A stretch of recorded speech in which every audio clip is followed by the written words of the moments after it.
historia de mi familia ya no me pertenece, le pertenece a la sociedad entera, le pertenece al mundo.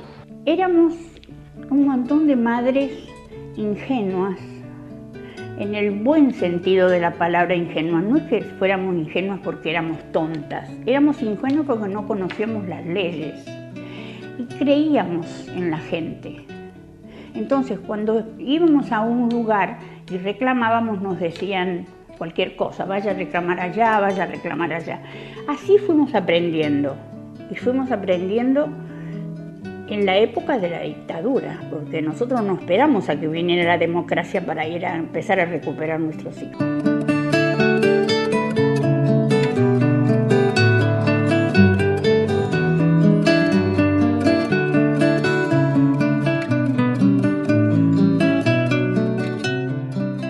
Comunica a la población que a partir de la fecha el país se encuentra bajo el control operacional de la Junta Militar. Se recomienda a todos los habitantes el estricto acatamiento a las disposiciones y directivas que emanen de autoridad militar, de seguridad o policial, así como extremar el cuidado en evitar acciones y actitudes individuales o de grupo que puedan exigir la intervención drástica del personal en operaciones. Firmado Jorge Rafael Videla, Teniente General, Comandante General del Ejército. 40 años, los últimos 40 años, que no es poco tiempo en la historia de la lucha de los pueblos, y más aún si esa lucha versa sobre un tema tan controvertido como el de los derechos humanos. Mucha agua ha corrido bajo el puente, pero lo cierto es que más allá de las lógicas diferencias, hombres y mujeres directamente comprometidos con el tema han estado siempre presentes. Por eso es digno rescatar su historia, a pesar de que algunos comunicadores orgánicos al poder de turno intenten socavar su historia, diciendo que el pueblo nada le debe a estos organismos, y menos la democracia. Justo está decir y preguntarse a dónde estuvieron los Leuco, autor de esta idea y otros, cuando esta historia de sufrimiento comenzó. Mi viejo en el 74 ya se va a militar a Buenos Aires. Mi viejo estaba en la célula con Rodolfo Walsh, era el responsable de esa célula, y estaba en inteligencia de Montonero. Empieza a militar en la FARC, luego la FARC hace la alianza con Montonero, y bueno, tiene otra pareja, que es Adriana Lesgar. Así que bueno, se va con Adriana, entran en la clandestinidad, tienen a mi hermano y nos volvimos una familia como unida, a pesar de que en otras circunstancias hubiese parecido raro, porque Adriana era muy amiga de mi madre en la militancia. Creo que no hubo o nunca se me transmitió a mí ningún tipo de rencor, de celo, de drama familiar por ese contexto, sino que eran cosas que ocurrían dentro de la militancia y que no interrumpían con las relaciones normales entre las personas y la búsqueda de lo que se intentaba conseguir. Nos empezamos a juntar en lo que después descubrimos que era Familiares Desaparecidos, que nació en realidad en Buenos Aires, porque Familiares existía en Buenos Aires, en un local que tenía la Liga de los Derechos Humanos, que les prestaba un lugarcito en la calle Corrientes, y todos íbamos allá a hacer la denuncia. Hasta que una compañera de acá, de nosotros, consiguió que los de Buenos Aires le dieran la lista de los que vivían en Córdoba. De ahí entonces empezamos el grupo de madres que éramos, de las cuales están quedando pocas, pero la que consiguió esa lista todavía estaba a cumplir 90 años, vive en Catamarca y está perfecta. Coca Molina, amorosa, trabajadora, tuvo presa ella también.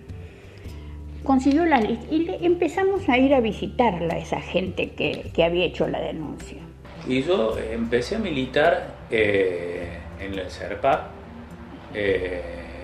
pero no como militante, sino que era muy chico, ayudándola a Liliana con algunas carpetas y cosas, con María Elba, para los juicios. Después tuve un acercamiento a hijos en el 96. Empecé a militar en la facultad y luego me acerco ya a familiares y ya debe ser hace unos 5 años más o menos. Y después hice mi tránsito y elegí mi lugar en hijo. Época de la dictadura, vienen 2 señoras o una señora y un señor, o 2 señores, porque había también algunos padres que lo hacían, te tocan el timbre y te preguntan si vos tenés un hijo desaparecido que hiciste la denuncia. La gran mayoría nos cerraba la puerta en las narices, no nos contestaba nada. El otro día me hizo reír Coca porque dice, no solo nos cerraban la puerta en las narices, nos agarraban las narices con la puerta, porque la gente tenía muchísimo miedo. Aún resuenan las voces de aquellas primeras imágenes de las viejas con sus pañuelos blancos. La represión, al grito de circulen, circulen, pretendían amedrentar a estas mujeres que cada jueves se encontraban alrededor de la pirámide de Mayo, y ese circulen, circulen fue como una señal para que nacieran las rondas de los jueves. Y entre esas voces resuena en el atrio de la iglesia de la Santa Cruz las voces de Azucena Villaflor, Ángela Watt y las monjas francesas, entre otras, que fueron secuestradas por el genocida Astiz. Después vinieron otros tiempos y abuelas y madres se transformaron con el correr de las décadas en el más emblemático hecho que registra la historia de nuestro país, porque ellas, viejas y cansadas, pusieron en jaque a muchos poderosos, y así es la historia.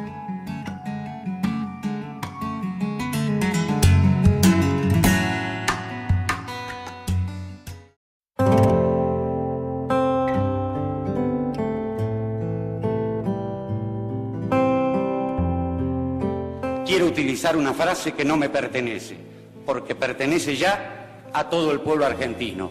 Señores jueces, nunca más. Señores jueces, nunca más. Así concluía su alegato el fiscal Estracera cuando fueron juzgados por primera vez en la historia los genocidas que cegaron la vida de 30.000 militantes populares y desaparecieron a más de 500 bebés nacidos en cautiverio. Fue un largo camino que por momentos se estancó, pero la lucha denodada de los organismos de derechos humanos hizo posible que por los estrados de la justicia desfilaran asesinos como Luciano Benjamín Menéndez y tantos otros. En 1983 fue un crisol de esperanza que quedó trunco. Muchos palos en la rueda se pusieron y un presidente como Carlos Saúl Menem se abrazó con ellos en el punto final y la obediencia debida. Pero en el camino faltaba el gobierno de Néstor, que lo potenció, permitiendo que los genocidas, y como un ejemplo para el mundo, fueran juzgados, condenados y encarcelados, algo que ellos jamás hicieron con sus víctimas.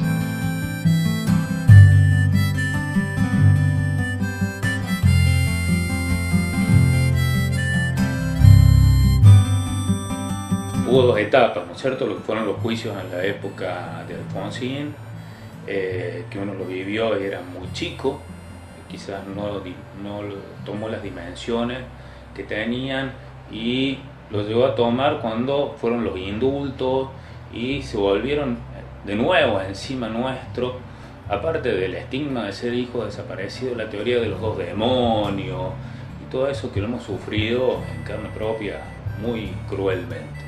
Y cuando asumió Kirchner, para todos nosotros fue una sorpresa realmente, una sorpresa que fueran escuchados los organismos de derechos humanos, que fuéramos escuchados nosotros y que empezaran las políticas de juicio y castigo, que era lo que a nosotros nos había impulsado en la militancia. Aparte de la reconstrucción de lo que siempre llamamos de ese tejido social, la reconstrucción de la sociedad y los vínculos con la historia, con la memoria, con la lucha, con lo que fueron los movimientos obreros, estudiantiles, Todo eso nos ha movilizado. Nosotros hemos llegado a un punto que los juicios están marcando una tendencia mundial. A raíz de los juicios de acá se están empezando los juicios en España. A raíz de los juicios de acá se han avivado, llamémosle, la palabra no es justa, se han despertado ver que se puede reclamar, aunque haya pasado muchos años, porque los huesos nunca se van del todo. Por supuesto no los vamos a encontrar vivos, hace muchos años que nosotros sabemos que no están vivos. Así que cuando empezaron los juicios y ya fuimos más grandes y los militamos a los juicios, acompañamos, fuimos querellantes, investigamos, aportamos datos, empezamos a reconstruir ya la historia familiar no solo desde el ámbito personal, sino desde los ámbitos legales que aportar a las querellas, a la fiscalía. Y para nosotros fue muy importante, y para mí es ya salir del esquema de lo familiar para formar una estructura colectiva, o sea, emprender ya la lucha colectiva.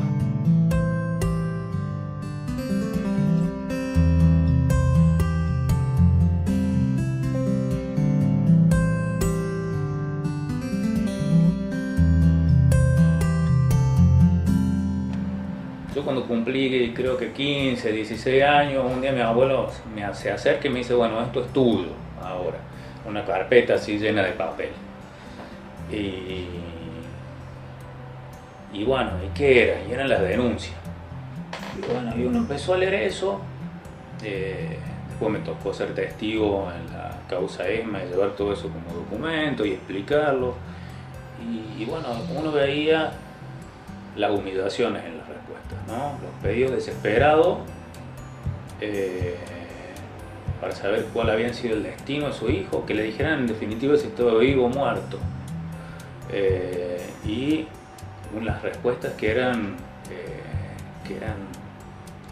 lo más inhumano que uno se puede imaginar. Nos gustaría que a mediados de año, julio, agosto, termine este juicio y pueda empezar lo que nosotros llamamos la Perla 2, porque que es la Perla, es la Ribera, han quedado cosas que no se pudieron meter en el medio, porque cuando llegaron, porque aunque ustedes no lo crean, a 40 años todavía la gente tiene miedo. Cuando empezaron los juicios, conseguir que los que habían estado presos, los expresos, fueran a declarar, fue un triunfo de los abogados y de los psicólogos, pero un triunfo muy grande. Quiero que quede claro que como presidente de la Nación Argentina no tengo miedo, ni les tengo miedo, que queremos el ejército de San Martín, Belgrano, Mosconi y Sabio, y no de aquellos que asesinaron a sus propios hermanos, que fueron de Videla, Galtieri, Viola y Viñones. Hay un nuevo país. Necesitamos soldados comprometidos con el destino de la patria. Mira, a mí hay dos hechos. Cuando baja el cuadro, que es todo un acontecimiento, y en un acto con los militares, cuando va con Nilda Garré y le dice a los milicos, no les tenemos miedo, yo creo que sí es una bisagra que nos impulsó, que nos dio el aliento que necesitábamos. La lucha de los organismos fue una lucha muchas veces solitaria y difícil. Incluso nosotros decimos, bueno, militamos de la alegría, militamos desde esa parte positiva, pero en realidad lo que nos ha llevado a muchos de nosotros a acercarnos o conformar los organismos ha sido la angustia y ha sido el dolor. Y lo hemos sabido enfrentar colectivamente, lo hemos sabido dar vuelta y convertirlo en una fuerza de lucha. Indudablemente hay un antes y un después del gobierno de Néstor Kirchner y Cristina Fernández. No reconocer lo que se hizo en ese periodo sería pecar de soberbia y de una ceguera política muy grande. y no es nuestro caso. Ambos permitieron que los campos de concentración fueran un espacio de la memoria y se revalorizó esa lucha con la denuncia permanente de lo que fueron capaces de hacer los genocidas. Estos años quedaron marcados para siempre, como los gobiernos que permitieron que muchos de nuestros desaparecidos y bebés nacidos en cautiverio supieran de su destino.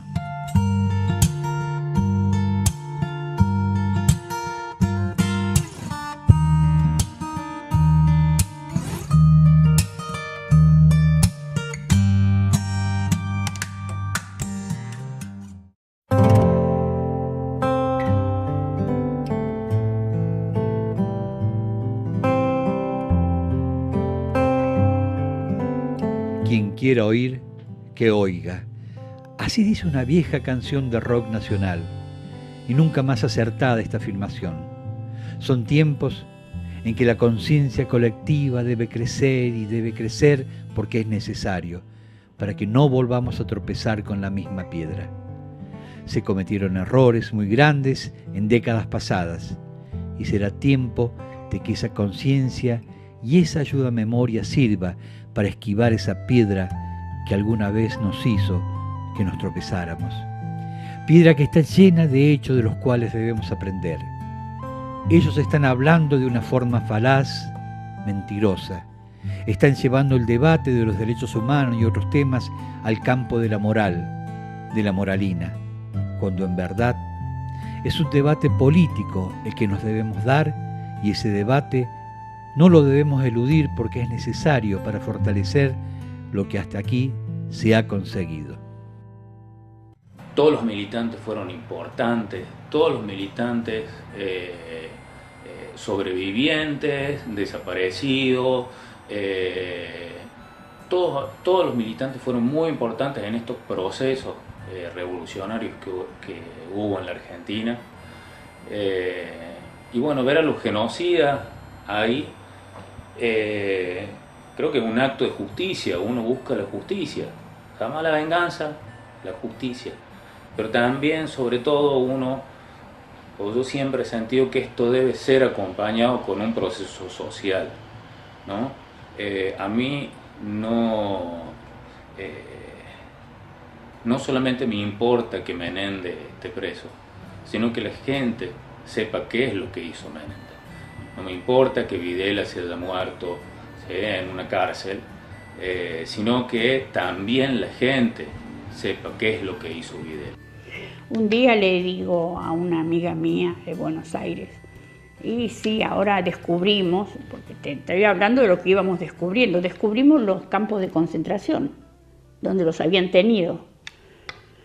Ay, me dice, no empecés vos también con ese delirio. ¿Cómo va a haber un campo de concentración en una comisaría que está rodeada de gente? Y sí, y si vos escuchás que hay gritos y que sabés que sacan a una persona y vivís al lado, vos me dices, ¿cómo no van a hacer la denuncia? ¿Y dónde la harías vos la denuncia? Si los gritos y el problema viene de la casa de al lado tuya, que es la policía. Se quedaban callados. Ahora nosotros, después cuando lo descubrimos, todo el mundo lo ve como normal.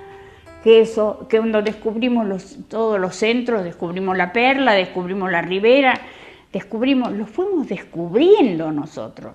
Entonces debemos plantearnos la importancia de difundir en la sociedad cuáles han sido los objetivos de la dictadura,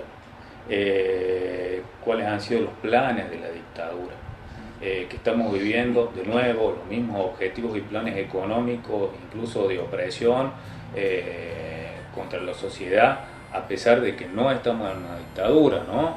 Y que no existe la figura del desaparecido, pero sí existe la figura del que va a ser reprimido, del manifestante social estigmatizado, del trabajador que ya pierde sus derechos, de las empresas que van a manejar el Estado, del Estado convertido en una empresa, que es exactamente la doctrina del proceso de reorganización nacional. Bueno, en este momento, por primera vez en la República Argentina, ustedes lo saben tanto como yo, la derecha llegó al poder por el voto de la gente. Hasta ahora habían sido siempre golpes militares desde el golpe contra Irigoyen y las falsedades de las elecciones que hubo anteriormente, cuando votaba el que era el puntero, iba a votar, te pedía el coso, le pedía, a mí me lo cuentan los viejos eso, que les pedían las libretas y iban a votar ellos. Bueno, con esas votaciones fraudulentas o con golpe de Estado, la derecha estuvo manejando el país, pero nunca como ahora, con un gobierno democrático, por más que haya ganado por poquito. Que los 30.000 desaparecidos son de todos y que las historias les pertenecen a todos. Entonces, bueno, por ahí hoy oír hablar de que no fueron 30.000, sino que fueron 8.000, o que los montoneros fueron los que impulsaron el golpe. Oímos de nuevo una réplica de cosas que creíamos superadas, y debemos ir por los cómplices civiles y por los cómplices eclesiásticos y por todos aquellos que han tenido que ver con estos procesos de delitos de lesa humanidad. Es indudable que aún queda mucho por recorrer, mucho, pero mucho camino. Uno se preguntará, ¿pero por qué? Si ya los principales responsables de la barbarie del genocidio están presos. Pero el camino a recorrer es el de ganar a las nuevas generaciones para la revalorización de los derechos humanos, para que ese nunca más sea efectivamente nunca más. Pero desde el actual gobierno están sembrando vientos y seguramente cosecharán tempestades en referencia a este tema. Este gobierno, fiel a su raíz oligárquica, está buscando volver a poner en el tapete la teoría de los dos demonios. Y no es casual, están buscando armar ideológicamente a su gente luego de la dura cachetada de realidad que el pueblo le dio luego de las impresionantes marchas del 24 de marzo pasado. Así es la historia, que aún no se ha escrito. Así es la historia de los vientos y de las tempestades. Hay alguien que bendiga esta hermosa comunión de los que pensamos parecido.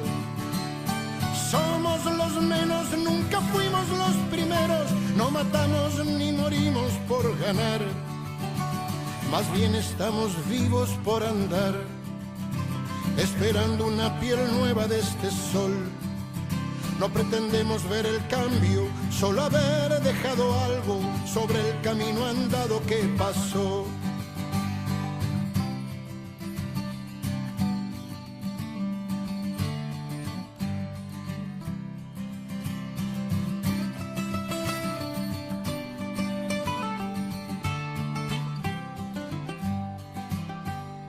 Ya es normal ver chicos sin zapatos buscando comida en la basura.